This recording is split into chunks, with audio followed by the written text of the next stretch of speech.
the friend says, well, where did you lose your keys? Oh, in the bar.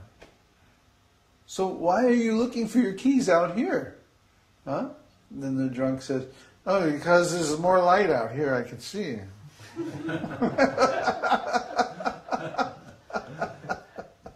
See? So this is Mada. He's forgetting all knowledge, he's forgetting everything, where he is, what's going on. Right? This is Mada. But in spiritual life, Mada, this happens because of excessive delight. Huh? One feels so much happiness. You know, the human soul is limited. We can only feel so much of anything at one time. Our capacity is limited. So when we feel so much happiness that it crowds out everything else, huh? This is called Mada. The symptom is Mada. We feel so much happiness when we're in love with Krishna and we're performing devotional service intensely, that everything else is crowded out of our intelligence and mind. There's no room for anything else. It's filled with happiness to overflowing. It's like Prabhupada used to describe, if you take a cup of coffee and you begin pouring milk, and you pour until it overflows, and then you pour more and more and more and more and more and more. Soon the cup of coffee is filled with nothing but milk. All the coffee is spilled out. So it's like that. We have all these different thoughts in our minds. But when love of Krishna becomes so overpowering that it fills us with so much happiness, then we can't be conscious of anything but the happiness. We're filled with happiness. And then everything else is spilled out, and there's nothing left in our minds, in our heart, but pure happiness. That's Mada. So actually we could talk about each one of these bhavas for a whole satsang. We can have satsangs for eternity, just talking about all these wonderful things about Krishna's service. So, but I guess we should stop here. And get the offering ready. Kanai is going to make an offering of prasadam that was cooked for our feast today. The plate is ready and everything? Mm-hmm. Oh, great. Very nice. So Uruva, follow him with the camera, okay? The main camera as well? The main camera.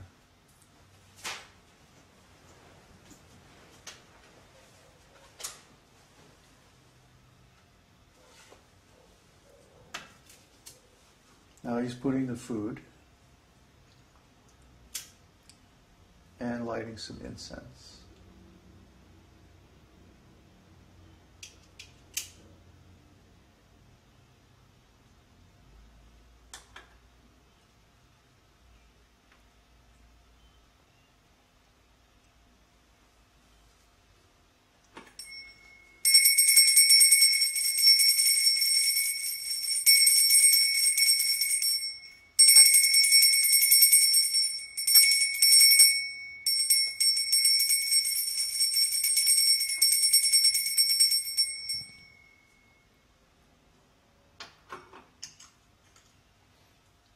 Bell. Ring the bell while you say the prayers. Just bow down. Hold the bell. Mm-hmm. Yeah. Hare Krishna, Krishna Krishna, Hare Hare, Hare Ram, Ram Ram, Hare Hare, Hare Krishna, Krishna Krishna, Hare Hare, Hare Ram, Ram Hare Hare, Hare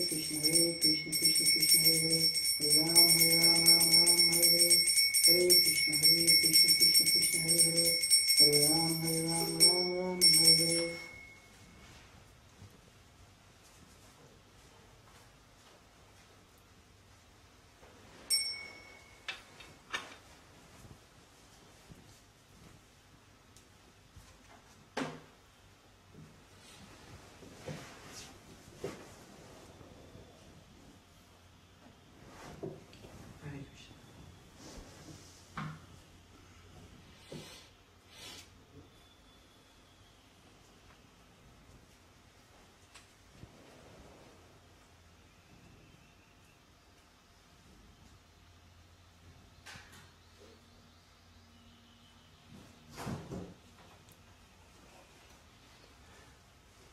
So that's our offering. It's very simple. You don't have to, well, you can make it a lot more complicated if you want. But really, the main thing is that the food is offered to Krishna with love and devotion. That becomes prasadam. So, are there any questions?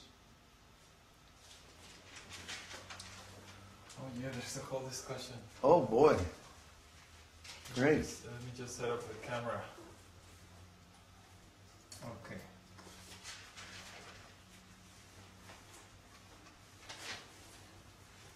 From Peter, does everyone's spiritual relationship go through all these bhavas at one time or another?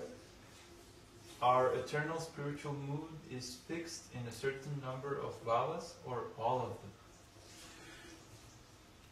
There's the sthai bhavas, the 5 permanent emotions.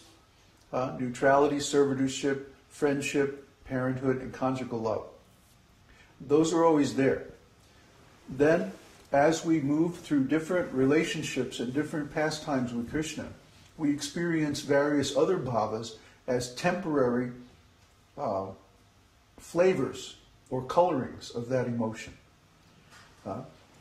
Like I said a little bit ago, the sanchari bhavas are named because when we move toward our permanent bhavas, our sthai bhava, then we experience these different symptoms.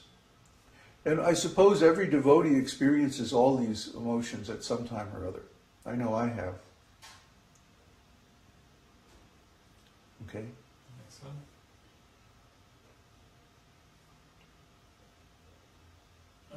David. He says, I would like Babaji to describe all of the conjugal activities the soul has with the Lord. Oh, come on. I did read the Right, stop right there. This is not a subject that's appropriate for a public discussion. Just like if you have a girlfriend, would you want to make a public discussion out of all your conjugal activities?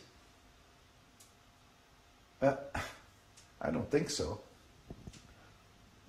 So we talk about conjugal love with the Lord, but we don't describe it directly.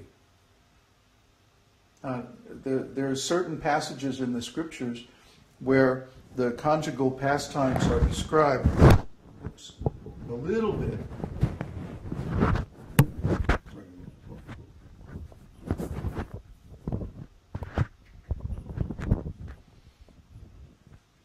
But there's no place where they're described completely, because that would be a violation of Krishna's confidentiality. Just like you wouldn't want your conjugal pastimes described in public, and neither does Krishna. So that's not an appropriate question. Okay, next one. Question from Jennifer Stephen. Is there a specific number of times the incense is offered in a circular motion? Generally 3 times to the lotus feet of each picture or deity. But this is very variable according to the time and circumstances. For example, if you're offering arti rather than just prasadam, you would generally offer 3 times to the feet, 3 times to the waist, 3 times to the head, and then 3 times around the whole body. One thing is that we have so many personalities on our altar. You know, you could be there all day. You know, so we're not the International Society for Spiritual Rituals. Okay, our aim is Krishna consciousness. So we don't like get too hung up on all the details of these practices. The main thing is the intention of wanting to offer something nice to the Lord. The emotion. That's why we're talking about bhavas. So that we get off of the platform of the external ritual observances and onto the platform of the feelings of why we're doing this.